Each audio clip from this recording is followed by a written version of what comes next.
Let's continue to read the book Enlightenment by Roy Porter. This is the second chapter, The Birth of Ideology. This is the second part about John Locke. The Restoration found Locke holding a studentship at Christ Church, Oxford. Somerset, born in 1632, he had been 10 years old when his father had taken up arms against Charles I, and 21 when he thus saluted Oliver Cromwell. Quote, "You, sir, from heaven a Finnish hero fell." End quote.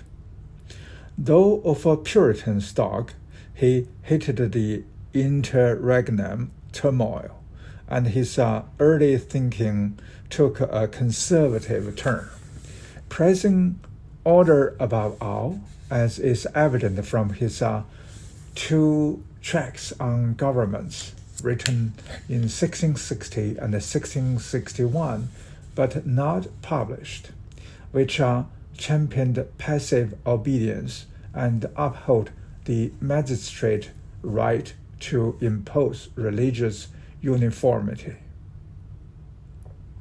Declining to take holy orders, Locke became physician and secretary to Lord Ashley, later Shaftesbury, serving on the Council of Trade during his master's chancellorship of the Exchequer in 1672. Inescapably entangled in exclusionist politics, he may have helped Shaftesbury cooked up the Popish plot. Under surveillance after the Rye House plot 1682, he burned or buried his papers and fled to the United Provinces, his studentship being withdrawn on royal command. In Rotterdam, he fell in with conspiring Whig refugees and the Remonstrants, those liberal Dutch nonconformists who uphold a minimum religious creed. Moving to Utrecht, he was again at the thick of intrigues, probably advising Viscount Mordaunt on the Monmouth rebellion, and being ordered out of town in 1686 when James II sought his extradition along with other suspects. Returning to England after the Glorious Revolution, Locke played a central role in its vindication, publishing anonymously the Two Treatises of Government, 1690, a radical work written at the time of the exclusion crisis in order to legitimize rebellion in terms of a contractory theory of government. See Chapter 8. He exerted considerable sway as advisor to the Gentle Whigs, Somers, Halifax, and Mordaunt. As an exercise commissioner, he became active in the growing fiscal bureaucracy, serving on the Board of Trade. He was energetic in commercial policy. He was also an original subscriber to the Bank of England. While together with Halifax and Isaac Newton, he presided over the Great Recoinage of 1694 to 1696. Enlightened thinkers like to view philosophers as piloting the shape of a state. Locke provided the perfect prototype. Over the course of 40 years, the habitually watchful philosopher had undergone a profound radicalization, one indicative of how bold minds were driven by darkening times into enlightened convictions. Back in the early 1660s, fearing religious turmoil, Locke had been a champion of order and obedience in church and state. Responding to circumstances, he turned into the leading theorist of toleration. Locke unfolded anti-innatist arguments in the Essay Concerning Human Understanding, 1690. We'll discuss this in Chapter 3.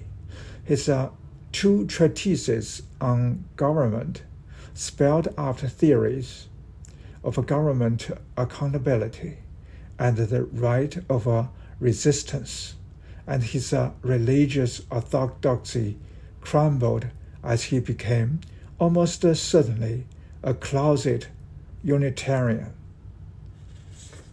In short, the Restoration conservative turned into a philosophical radical. Quote, I think that both Locke and my Lord Shaftesbury were as errant atheists as Spinoza, end quote. Informant told Dr. Charlotte, master of a University College, Oxford, in 1706. While Locke was also damned as a man of very bad principles by the Oxford Tory Thomas Hurney. Appraising these decisive decades, the distinguished American historian Margaret Jacob has claimed that enlightened thinking first found a voice in the contexts of these domestic political religious broils and of the Sun King's imperial ambitions. Naming 1689 as its nativity, she has declared that the Enlightenment at large, in both its moderate and radical forms, began in England with the Glorious Revolution, followed hard on the heels of Isaac Newton's Principia. While Principia was published in 1687, while financing her formulation over the years, Jacob, that is Margaret Jacob, has consistently situated the movement's onset in that conjunction of a political crisis and the intellectual revolution. Buoyed up by the stimulating social atmosphere provided by swarms of refugees, pamphlets, wars, coffee houses and clubs, and the international web of the Republic of Letters. Like the logic meant that with George I's succession in 1714, the subsequent botched Jacobite invasion, and the resulting entrenchment of the Hanoverian dynasty, progressive ideologies triumphed. Constitutional and political religious liberties were vindicated, and the personal powers of the crown and the pretensions of high-flying bishops were curbed in what proved unshakable commitment to the quadruple alliance of freedom, Protestantism, patriotism, and prosperity. This chain of events produced strange kinks, however. Progressive thinkers, hitherto automatically oppositional, now found themselves brokers of power under the new dynasty. No longer did they have to fear constant harassment, but most opinion could be published with impunity once the lapse of the Licensing Act 1695 put an end to pre-publication censorship. Though laws against blasphemy, obscenity, and seditious libel remained on the statute book, and offensive publications could still be presented before the courts, the situation was light years away from that obtaining in France, Spain, or almost anywhere else in ancient regime Europe, or that are faced by Locke in exile. This exceptional freedom of expression sparked print wars, which gave the battles for minds their enduring energies, and which led enlightened activists ultimately to devour their own parents.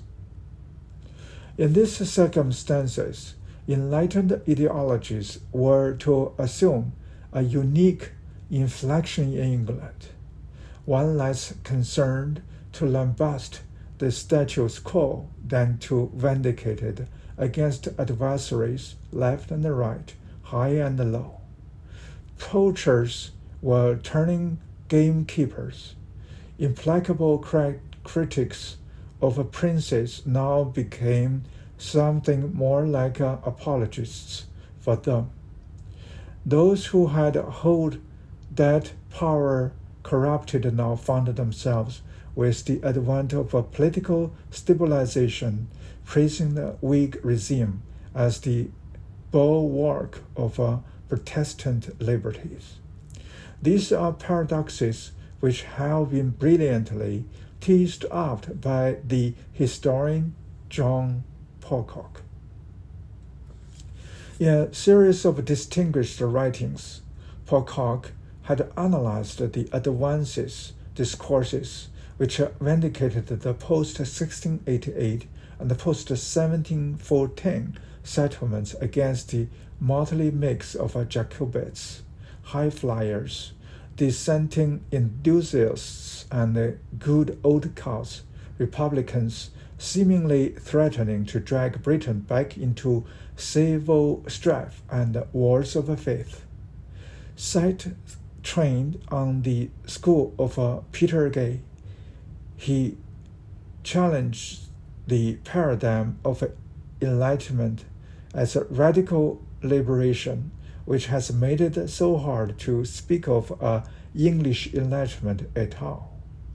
The English, in his view, were uniquely able to enjoy Enlightenment without philosophies, precisely because, at least after 1714, there was no longer any in fame to be crushed. Since a broadly liberalized regime was already in power, what was chiefly required was its defense against diehards and the ghosts of Lord Strafford and Cromwell.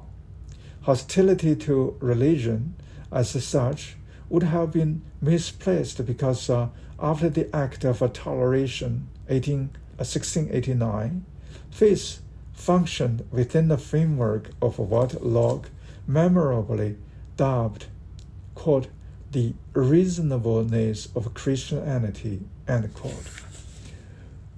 There was no further need to contemplate regicide because Great Britain was already a mixed monarchy with inbuilt constitutional checks on the royal will, nor would radicals howl to string off the nobility, since they had abandoned feudalism for finance.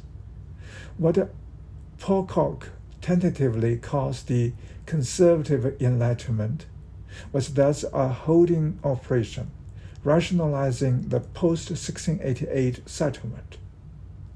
Pathologically pathologizing its enemies and dangling seductive prospects of future security and prosperity. The Enlightenment became established, and the established became enlightened. Okay, let me stop here for this episode.